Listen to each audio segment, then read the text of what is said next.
spoilers and offensive content to come. We are Carlos and Dave Anime Review. We are the best anime review show on the internet. This is Flip Flappers, episode 12. One more to go after this. Yes, which we'll get to see next week.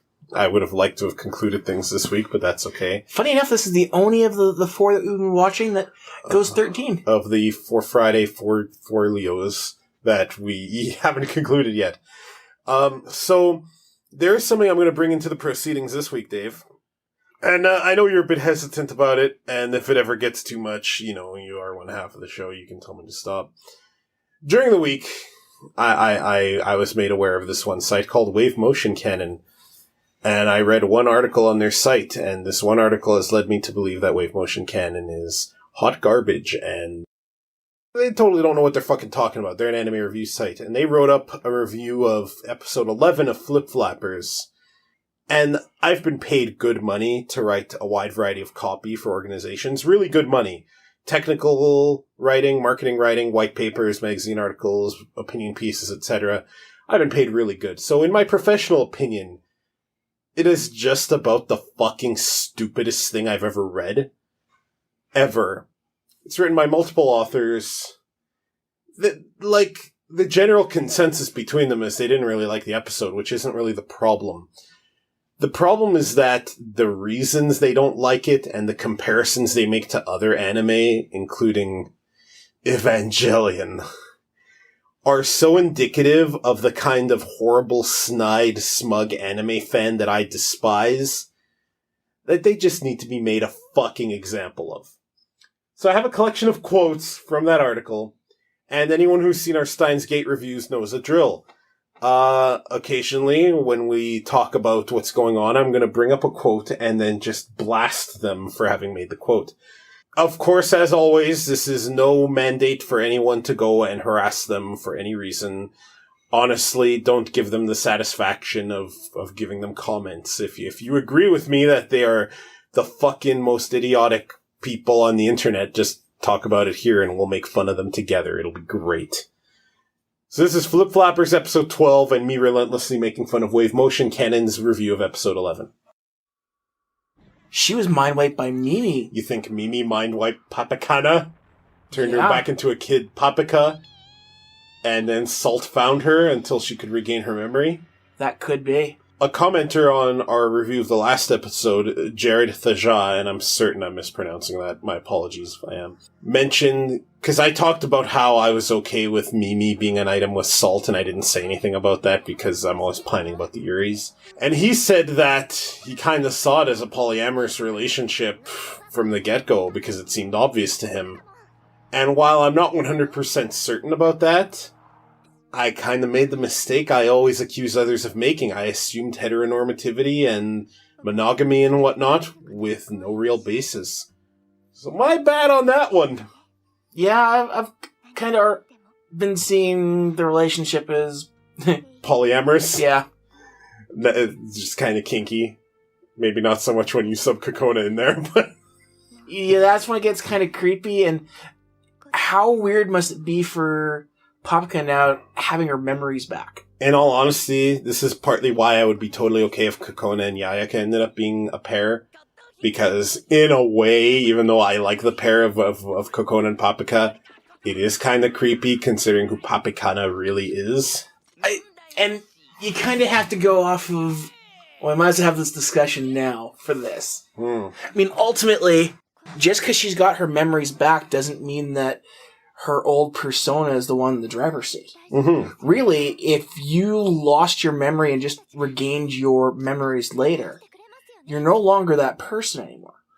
And the fact that she was made into a young kid again and has had to grow up in this other persona, which is obviously still in the forefront, is she really the same person that was getting on with Mimi? So what you're saying is, this is kind of like a better done version of the main character in Elfen Lied's multiple personality thing. But not... Please, don't reference that show ever again. Not the sack of human excrement that is Elfen Lied. Yes, exactly. Speaking of human excrement... Oh, God. I got a quote from the Wave Motion Canon review of Flip Flappers episode 11. Mimi is pregnant with Kokona? How did this happen? Who the hell is the father? Is Paprika the father? Is Paprika a futa, or is this one of those stories where lesbians can take a magical pill that will allow one of the two to get pregnant? Is Salt the father, or is it pure illusion itself? You don't just randomly give a lesbian couple a baby without proper context, especially in this situation. Really? I must have missed that when I was... okay.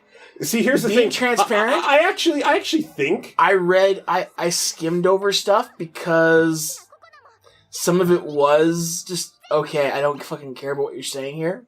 I should note that this article was written by multiple authors. It has comparisons to Eva, and while I think Eva is overrated and End of Evangelion is one of the worst things I've ever seen in my life, which they do compare this to, this is so bad that it's gonna make me defend Eva later. Taking that quote apart is very easy because the show makes it very obvious that Salt is the father. Yeah. From the get-go. This is pretty telling. One guy actually quoted known village idiot and misogynist Friedrich Nietzsche, which should be an immediate spidey sense that you're dealing with a fucking idiot. And this guy, he's like, "Oh, who's the father?" Because why is this fucknugget so concerned about this? Like, they compared the show unfavorably to Eva later in their review. And Evangelion uses ambiguous plot points like it's fucking life support, right? So, even if it's not immediately obvious that Salt is the father, which it is to any child watching this, what does it fucking matter? Anyone who understands even the slightest bit of storytelling understands that there are elements you don't fucking need to know and elements that you do at any given point in time. You need to know that Mimi has a daughter, her name is Kokona. You need to know that Mimi, Salt, and Paprika are extremely close, and you need to know that the father of the child actually doesn't fucking matter. It could have been artificial insemination for all we know. It doesn't fucking matter. And this stupid fucknugget who can't accept that a lesbian relationship might exist without context is so concerned. In fact, this article, and this quote in particular, they're extremely homophobic as well. If Paprika was a boy in this whole show, this fucking waste of sperm would not even be questioning why the fuck there's a relationship going on. You skimmed it, but Dave, I had this silly feeling that you skimmed it. I just suspect that by the end, you'll be on my side that this is possibly the worst web page on the internet. I'm a little bit worried about how many quotes you have on there. A lot of them are small. In fact, 1, 2, 3, 4, 5, 6. There are 6. And I just read one. Okay. Don't worry, I won't... I would not wish too much wave motion canon on my worst fucking enemy, because I kind of equate them with verbal diarrhea, which is exactly what they are. Gotcha. It's kind of weird that the third child there is just happily just sitting there helping them. They're kind of the enemy, and But it's weird, she got introduced as kind of like the evil organization, and they have a name, I just never fucking cared. The evil organization's version of Paprika, almost. Mm-hmm. So I kind of get why she's just kind of going with the flow. It's the other two who I'm interested in seeing, and in a way it's kind of funny, you saw them showing concern for one another, so we know they're not entirely heartless or emotionless, too. In a way, it's kind of Digimon-ish, isn't it? Yeah. The digital world seeping into the real one being the big threat. I'd also like to know a little bit more about her story and the mad scientists. Yeah. Like, we didn't really get any... How did they end up here? Like, obviously Salt recruited them, but, like, where did they come from? What are their reasons for being here other than, I'm here? They kind of gave us this weird parallel between Pink-Haired Mad Scientist and the one short guy from the Tron episode, which led, I think, one of us, I forget if it was you or me, I think it was you, posited that maybe it was him in the past or something. because there seem to be these weird parallels between those two characters, and that's the only character in Pure Illusion that's so lucid and interactive with them and seems to play so important a role. Fuck fighting reality manipulators. This is such an asshole fight. It's like you're fighting them and oops, now you're sand. Yeah. It's so annoying. I got another quote. You ready for this? This show has become inescapably pedestrian. It is so far removed from the ambition of making art. What made it so bold and eye-catching in the first place? That the lack of visual fidelity this episode seems entirely natural. I'm not sure if they're missing a word there. Outside of the spare number of striking layouts, there's nothing to this show visually. Nothing to excuse the cliche-ridden plot. AKA, I took some pedantic-ass art course in college, probably taught by some idiot professor who doesn't know what the fuck they're talking about, and now I think I know art. When you hear a phrase like, it's so far removed from the ambition of making art, honest question, what do you hear? Someone says that to you, and what do you hear in your mind? Good answer. I hear Charlie Brown voices. And maybe I'll directly address this person, even though I would not care to do that in a million years, because fuck them. Listen, guy, I know you're a little fucking stupid, and that thinking is hard, but art is fucking art. When you create, the thing you create is art. There doesn't have to be ambition to making art for art to be art. There doesn't have to be ambition to make art for you to assess art. If you didn't like this episode, which is totally fine, you can say that in less idiotic ways. Less pretentious ways. Less pretentious ways, too. I'm reminded about this comedian named Jacob Siroff. He is an imbecile of the highest caliber who argues that because George Lucas is not involved in The Force Awakens and Rogue One, that they are fan fiction. And that the only true Star Wars story... Idiot. The only true Star Wars stories are the original 6, including the prequels. And here's the thing about that.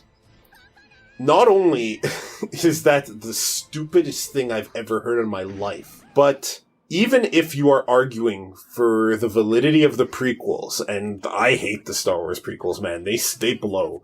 If you want to defend them, you can't do that by claiming that official Star Wars materials aren't official.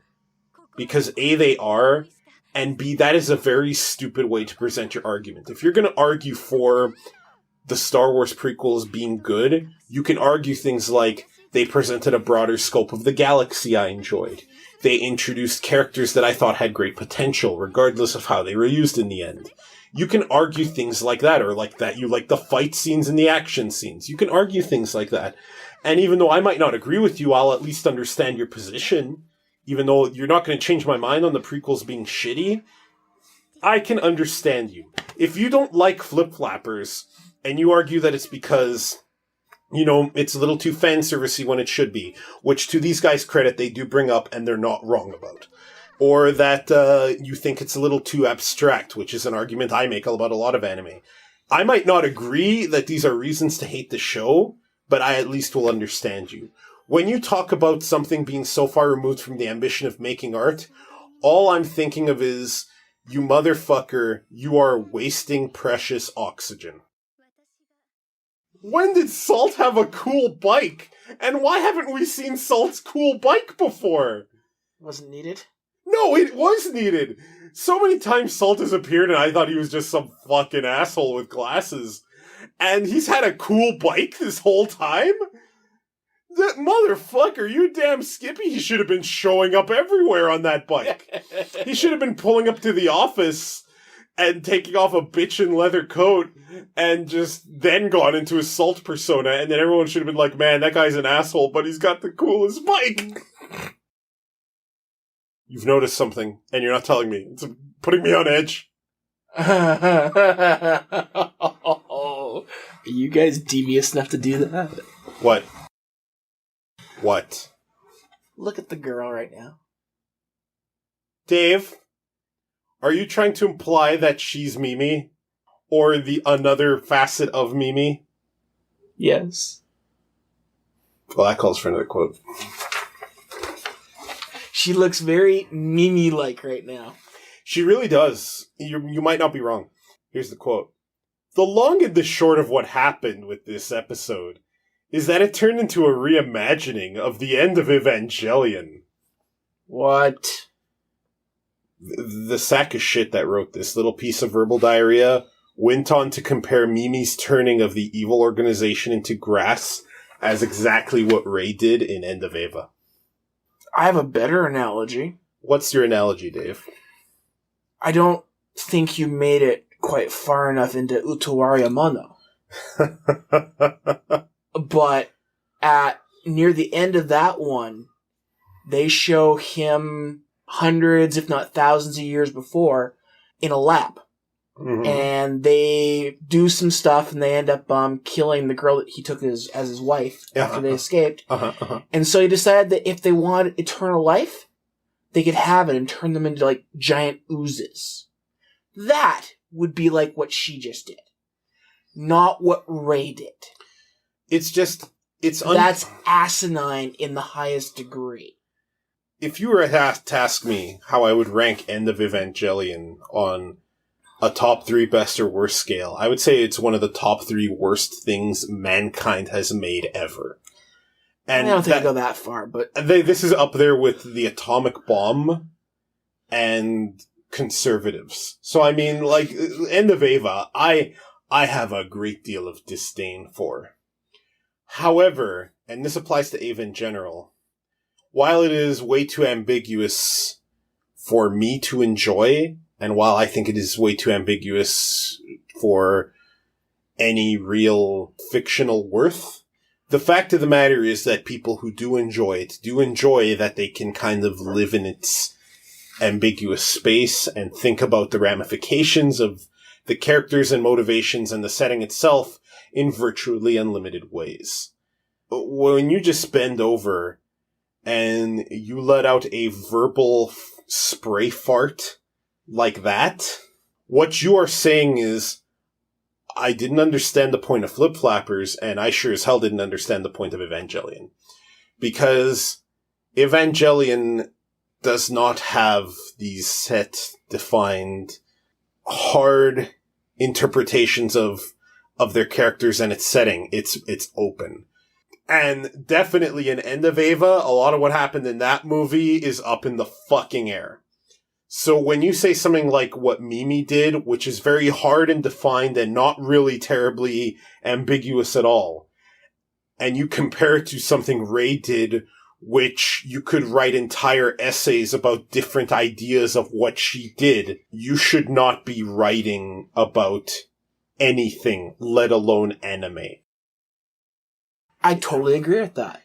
Giant spiders that size, anywhere near me, gotta die. Explosions, bullets, done. It's not so fact that it's a giant spider as it is that it's a giant spider with multiple demon eyes. That makes it even more horrendous. Yeah, it's pretty horrendous. Dave, what did you think of the Lord of the Rings Return of the King, the live-action cinematic version with its giant spiders? Did you enjoy those scenes? This is a trick question. I was with you. Oh, fuck. They made that thing way too realistic for my comfort zone. Prediction for the next episode. Ashton Kutcher pops out of the screen screaming that we all just got punked. And then I wrote a note here. Wave motion cannon is less useful than the empty left half of my scrotum. So Yayaka, of course, gets to Flip Flap, has an awesome transformation scene. I really like the look of her transform form. And what a nice callback that it happens against the same enemy that both Kokona and Paprika did their first instance of transforming against. Mm-hmm. Read another one of these. Flip Flappers is now just an anime. It plays its cards just like any other forgettable tripe that airs seasonally. A secret laboratory backstory, a crazed scientist, parental muddling, memories of the past, in italics. It's all there. Dave, how do you feel knowing that what you're watching is now just an anime? And I mean, of memories of the past. Come on now, anime watch. I'm reminded of this one really old shitty AVGN ripoff type review of Mickey Mouse Capade this one guy did that not too long ago Eco Raptor was making fun of. And it was basically the most inane comments about Mickey Mouse Capade trying to be funny, like, why is there an angel in my game? I don't want religion in my video games. You know, it's bullshit like that. Yeah. That garbage is what this Wave Motion canon website reminds me of. But like a whole website of it. Like what I imagine the eighth layer of hell would be, should you have committed the gravest of sins in life. Hey Dave, remember that time in End of Eva that they used the muscle satellite to give their robot companion 8 strength, 9 stamina, and 1 extra int? No, because it never happened. What could have been the most groundbreaking original TV anime since Space Dandy has been ultimately squandered. Oh shit, I didn't realize that this fucking cowboy space parody was groundbreaking. I fucking liked Space Dandy, but what the fuck are they talking about? Yeah. Yeah, okay there, Ragyo Kiryuin. What are you gonna do next? Sexually assault her? Fucking Ragyo. Ragyo's a messed up mom. Just a massive amount. Just a very slight massive amount. I love the animation there, how her eyes were so washed out and suddenly they just became full of luster again. Mm-hmm.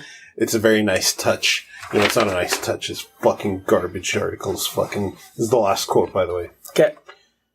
So not only has the quote-unquote villain, in quotes, with a capital V no less, of the series been instantly taken care of without them even getting the chance of slowing the slightest amount of I don't even want to fucking read this quote anymore.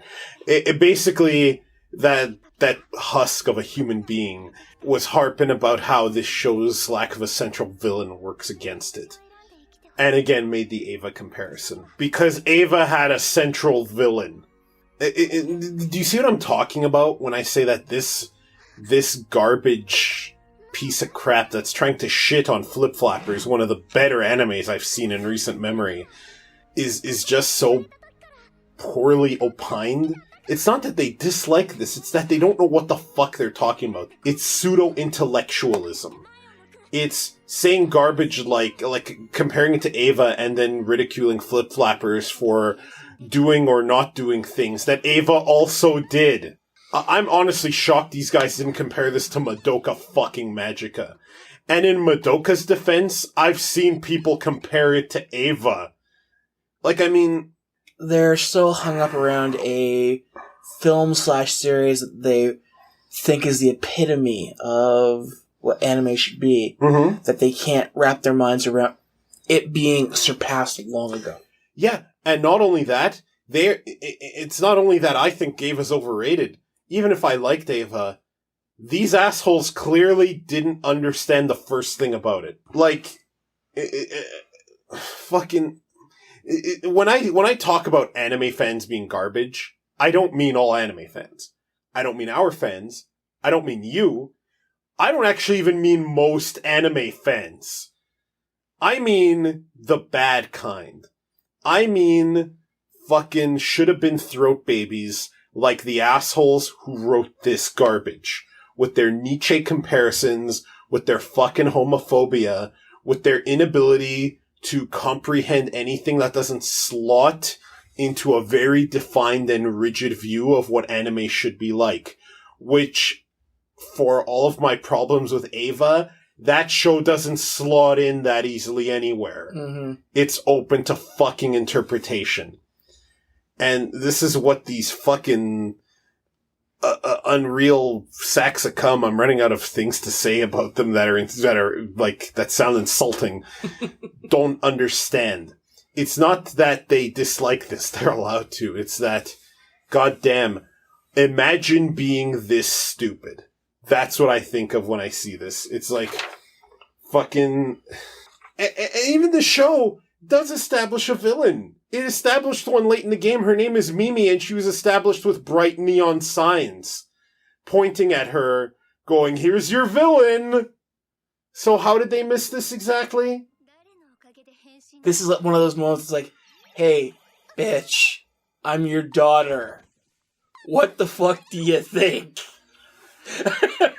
Clearly this scene where these two girls touched fingers and turned into Valkyrie princesses is exactly when Kouru told Shinji that he loved him. You do realize that you're spending way more mind sweat on these morons than they deserve. I realize. And I realized that I took a shit earlier, and what came out when I wiped my ass is better than wave motion canon.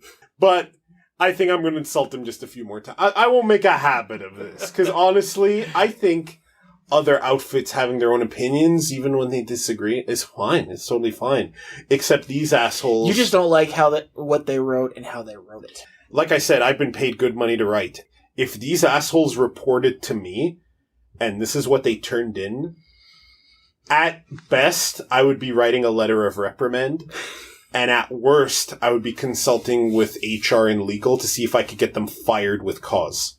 What I'm saying is, in my personal and professional opinion, it's garbage. What I'm saying is, as an anime fan, it's garbage. What I'm saying is, as a fan of this show, this review is garbage. And as someone who thinks Eva is overrated, I think this review misrepresents fucking Eva. It is... And what I'm saying is, this is what a bad anime fan is. A bad anime fan encapsulates the qualities in this wave motion canon review. In fact, bad academia and pseudo-intellectualism are what it is. If you're gonna like anime, use wave motion canon as a solid, shining example of what not to fucking be. I just gave that thing an ultimate groin punch like it was nothing, and then fist bumped in their Valkyrie Knight Princess armor. God damn, that was awesome. They tried so hard to beat that thing, and they needed mechs to beat it. I really like that episode. I like that we got to see Yayaka's flip-flap transformation. I think it looks awesome. But it was kind of like a, hey, sorry we didn't transform her earlier. Let's give her some action. However, we still have some unfinished business. I don't think Mimi's defeated yet. Evil Mimi, because there's still a good Mimi. Obviously, Salt is planning something, and you're right, is that fuck, I don't even remember her name, who works at the Flip Flapper organization, the girl. Their secretary. Secretary. She was doing more than that. She does look a little Mimi-ish, and it could be just the show's art style, but maybe there's something there.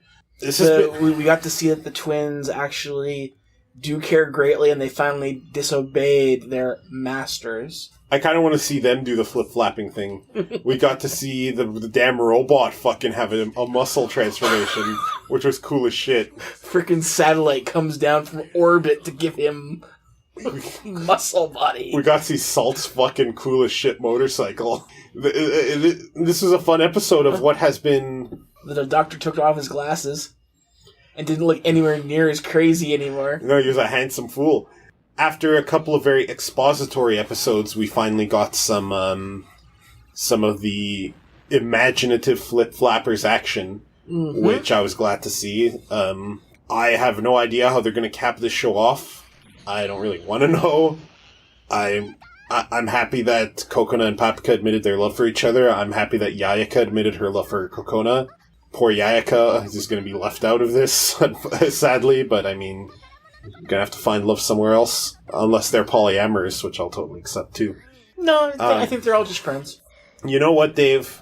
I would normally say that I would kill you or something similar, but after all these wave motion canon quotes, you know, I had a more epic dismantling planned, but as we were watching this and you were talking about how good the show is, I realized that what the fuck am I wasting my time with these fucking imbeciles for? Still, though, it is very bad when that kind of writing has any kind of clout. I guess if I was going to Jerry Springer moment it, I would simply say, don't be like that. Don't be like these assholes who have clearly misunderstood everything about storytelling to the degree that they write shit like this. Any other thoughts on Flip Flappers episode 12? Well, it is interesting that we're seeing good Mimi pop back up. Yeah, she was around before, but her influence is waning, it seems. So I guess the big question for how they're going to end this is it possible for Mimi to come back, or do they have to take her out? Yeah, and obviously Salt still has to get into that Elpis thing. Yeah. No idea what that's going to lead to. Well, and that's just going to cause more problems, because that thing's never done anything good. No, it hasn't.